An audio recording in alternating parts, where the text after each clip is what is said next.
This is Democracy Now!, democracynow.org, the War and Peace Report. I'm Amy Goodman with Juan Gonzalez, our guest Dean Baker, economist at Center for Economic and Policy Research. His blog is Beat the Press, and Robert Scheer, longtime journalist, columnist, and editor at the political website Truthdig. Robert Scheer, go through the past and also talk about Glass-Steagall. Yeah, well, the point is when Bush and McCain and Paulson, who was head of Goldman Sachs before he was head of the Treasury, say they don't know how this happened, they designed the system. We had a regulatory regime in place ever since the Great Depression to prevent this kind of meltdown, and that said that stockbrokers, insurance companies, banks, and investment banks, commercial banks could not merge. And in 1999, they passed legislation, the Graham-Leach-Bliley Act. Graham is the guy who McCain supported for president in '96. He was co-chair of his campaign until he complained about the whiners out there, meaning the public. And that legislation is what caused this. It allowed the swaps and everything else. And then in 2000, hours before the Christmas break, Graham introduced legislation. I'm holding it in my hand. The smoking gun is available on the internet. You can read it. And what it said is that the swaps is defined in the Financial Service Modernization Act, meaning that instead of going into a bank and somebody said, okay, we'll give you a loan and we expect you to pay it over 30 years. We know your house has the equity. We know you have the means to pay it. That was the traditional way. Instead, they allowed these mergers, and as a result, they could buy insurance on it. They could do these swaps. They could do what they call hybrid instruments. And in this legislation that was never discussed, was never had hearings or anything, says that all of this stuff is exempted from all previous regulation. The SEC cannot regulate it. The Commodity Futures Board cannot regulate it. So they gave these institutions, of which Goldman Sachs was critical, so was Citigroup, where Robert Rubin, who was Clinton's Treasury Secretary, he had also come from Goldman Sachs. And by the way, even though this is Republican-led, there were plenty of Democrats, in fact, a majority of Democrats, who voted for this. And Robert Rubin, who unfortunately is advising Barack Obama. I don't know how this guy can wake up and, you know, and not be embarrassed at how he can appear on television. And Lawrence Summers, these are the two guys in the Clinton administration who teamed up with Phil Gramm to pass that atrocious legislation. And now, you know, it seems to me in terms of the bailout, why don't they do what Hillary Clinton said during the primaries, just put a freeze on foreclosures? Start out with helping the homeowners and say, okay, we're not going to foreclose your house for the next year. We're going to force the banks to work out reasonable payments. We'll try to help you hold on to it. That would have stopped the bleeding here much more effectively than throwing $700 billion at these bandits. Bob Scheer, the issue also of this rush to pass this legislation, I'm reminded somewhat of the Patriot Act after 9/11. An immense tragedy occurs, and immediately they try to rush through legislation without many of the members of Congress even having a handle as to what it really contains. Oh, it's absolutely outrageous, and we can't let him get away with it. I mean, consider that Paulson was the head of Goldman Sachs, okay? He knew about credit swaps. He knew about hybrid instruments. He knew all of this stuff. And now he's the guy that says Congress has to give him a blank check. It has to be a pure bill. Nonsense. This is our money. Why isn't this money used to help people who are going to lose their houses? You miss 2, 3 payments, and they're going to foreclose on you. Then they say, well, we hope the banks will work out new agreements. Nonsense.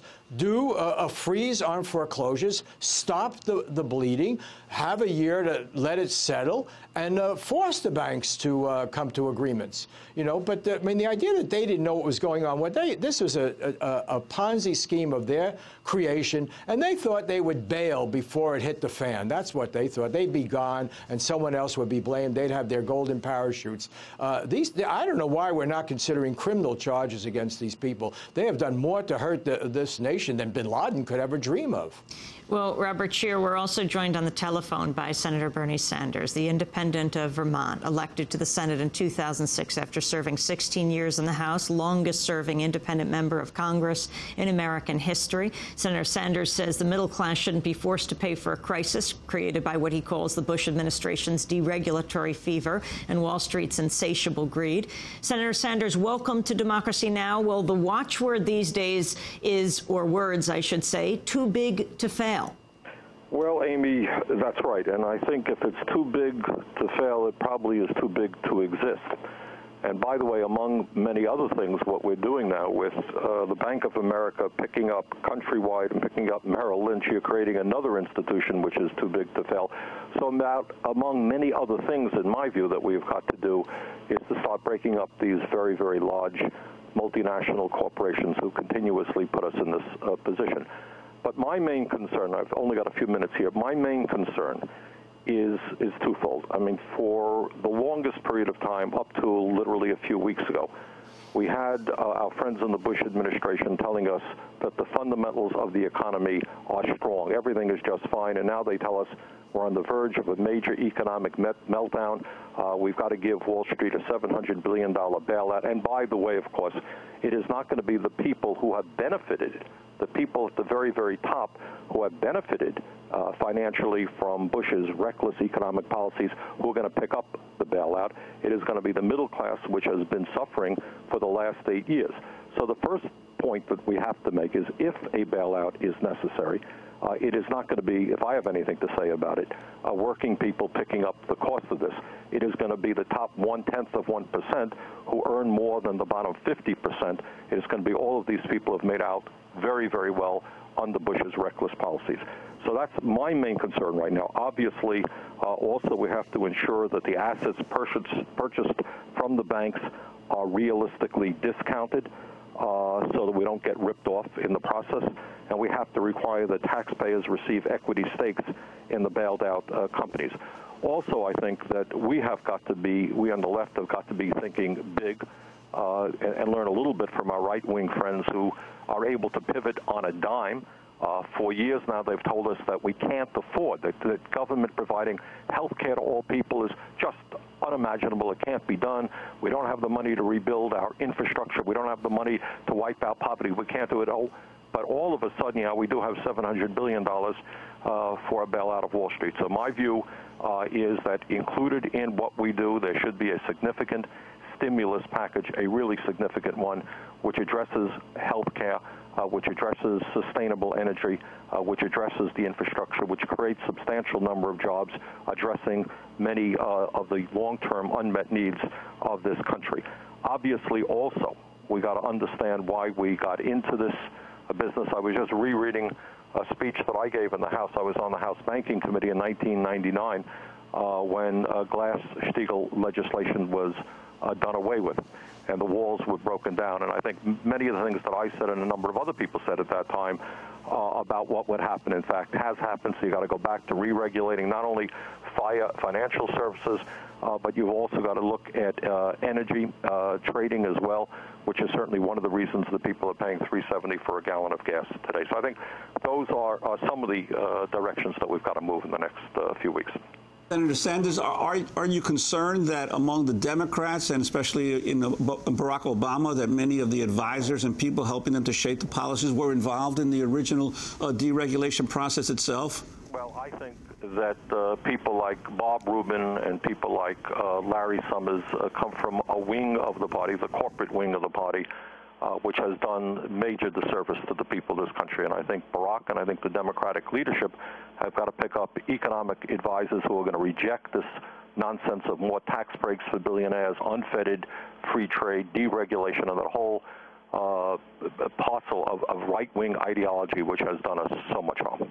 Senator Bernie Sanders, when you say you want this included in this bill, Paulson says he wants a clean bill, what do you mean when you add health care and sustainable energy? I mean, if we're going to be bailing out people at the top who have done this country so much harm, obviously part of the package is to understand that we have millions of kids in this country who have no health insurance, 46 million without health insurance, that we have major 6% unemployment, an infrastructure which is crumbling, that we have the opportunity now to begin the process of rebuilding America and putting people to work. So clearly, as part of a package, there should be a major effort to create good-paying jobs, meeting the unmet needs that Bush has allowed to exist for so many years. And this issue of the Bush administration wanting to also extend the bailout to foreign banks, whether they be Japanese, Korean, or investors in other parts of the world, wouldn't this explode the actual cost of this bailout even beyond $700 billion? That's right. There are some people, and I'm not going to tell you that I'm an expert on all of this stuff because I'm really not. But there are some people who think that, in fact, the amount of money that these guys are talking about is not right, that it'll end up being more than $700 billion. And the other part, of course, which is not acceptable, is that they want to give the Secretary of the Treasury almost unprecedented power in the United States with no transparency, just to do essentially what he wants to do, and we won't learn about the kind of deals that he has developed until long after the process ends.